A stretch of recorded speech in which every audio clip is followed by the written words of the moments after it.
A highly anticipated protest in Cuba fizzled earlier this month, coming after dissent has been growing in the country over the years. Here to discuss what lies ahead for the island's people is Cuba historian and PhD student in Latin American and Caribbean history at the University of Wisconsin-Madison, Andres Pertierra. Welcome, Andres. Thanks for having me back. Sure. So last July when we had you here, there were a lot of protests in Cuba that were being celebrated here in the United States as evidence that the regime was about to fall over. They fizzled then. They called for new protests, earlier this month. Those fizzled. What do you make of where the protest movement is at this point? Well, I'd say they're definitely in trouble. There's a huge difference between the protests of this month and the July protests. The July protests it was hot, there were power outages, there was a huge COVID outbreak, the economy was even worse than it is now. And the opposition movement at that point was kind of riding the wave, right? These were spontaneous protests that they jumped on. This is different. This is a protest movement that they attempted to organize months ahead, and which they had been calling for as a very organized protest with about 2 months out to prepare it. And the government, predictably, did preventative detentions. They did a couple of actos de repudio, keep leaders in their houses, and they had cops in the street. And there was really no popular echo of these protests in the same way that there was in July 11th. But it's because July 11th was an actual organic protest, while this was a called for protest with months of planning that didn't pan out. What is there anything the U.S. government can be doing, what should be doing to support the protest movement? Are they feeling like they're not getting that kind of support? Obviously, we don't want like a full military intervention, or I don't at least, but. Right. Well, I mean, part of the problem is I can't speak for the entire opposition movement because it's very heterogeneous, but many voices within Cuba have been emphasizing that, like, the U.S. should not take a leading role in these in trying to basically, if you want to understand Cuba, communism is an important part of this question, but a bigger part is nationalism.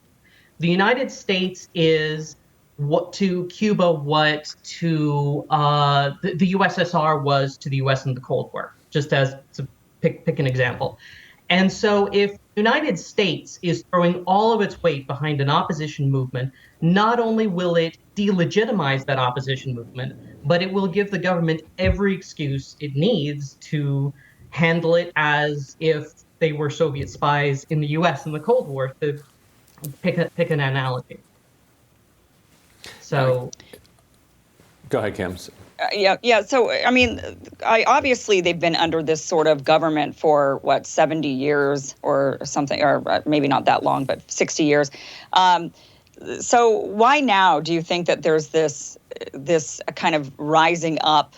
I mean, what I'm kind of witnessing all around the world is lots and lots and lots of protests happening everywhere under all kinds of different sorts of governments. And a lot of it, I think, is just people a lot of anxiety, a lot of angst about the pandemic. The supply chain is broken down all around the world. Poverty has gotten worse. The rich have gotten richer. Do you think that there's something more along those lines that are sort of fueling these desires for protest, that it's sort of kind of in line with the rest of the global world that's up in arms right now? Or do you think this is really, truly just after 60 years, they finally had enough? So I think it's part of these broader trends, but it's also part of two other key factors here.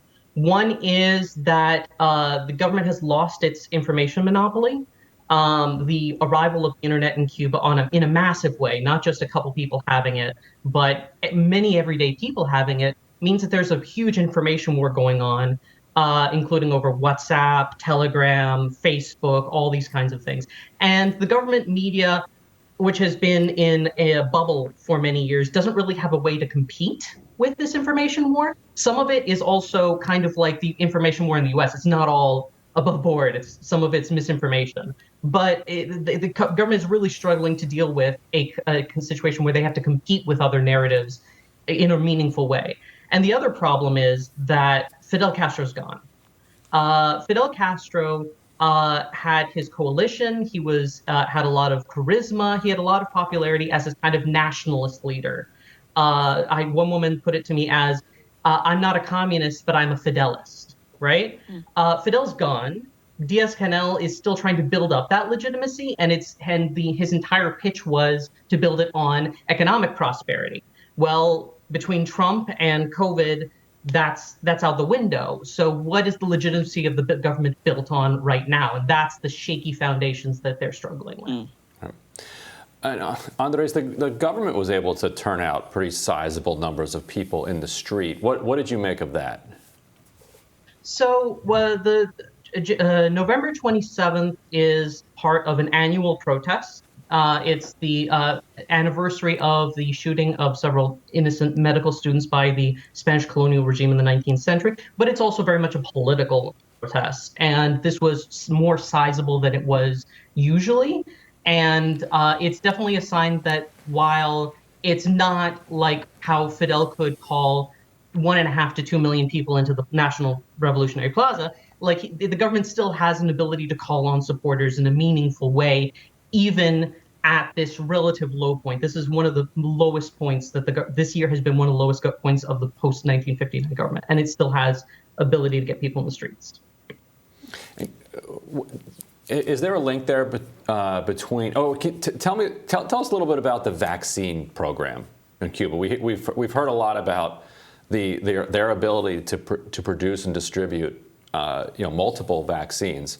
How is that affecting their relationship with Cuban people, and how effective has it been? So that's a good question. So the government is claiming a very high effectiveness for its vaccines, about 90%. At least that was pre-Delta. I'm not sure if Delta lowers it a bit, but it's claiming a very high percentage, and it has vaccinated an enormous percentage of the population. Of the part of the population that can be vaccinated, I believe at least above 80% have gotten at least one of the 3 shots. That's a lot, and they're vaccinating kids too. So this is a large segment of the population, and a large segment of the population is accepting it. This is not like the U.S. where an opposition party is kind of successfully torpedoing a vaccination program. How effective is it? We don't have the WHO, so the World Health Organization's report yet, but the Cuban government has asked for it to back up its claims. So we should, in the near future, have that information. And Cuba's already successfully donating and or selling its vaccine to multiple other countries. So it's part of Cuba's very successful medical diplomacy program, which has existed for decades. So it's already providing political dividends at home and abroad. Mm-hmm. Yeah. Andres, thanks so much for being with us. We really appreciate it. Thanks so much for having me on. We'll be back with more Rising right after this.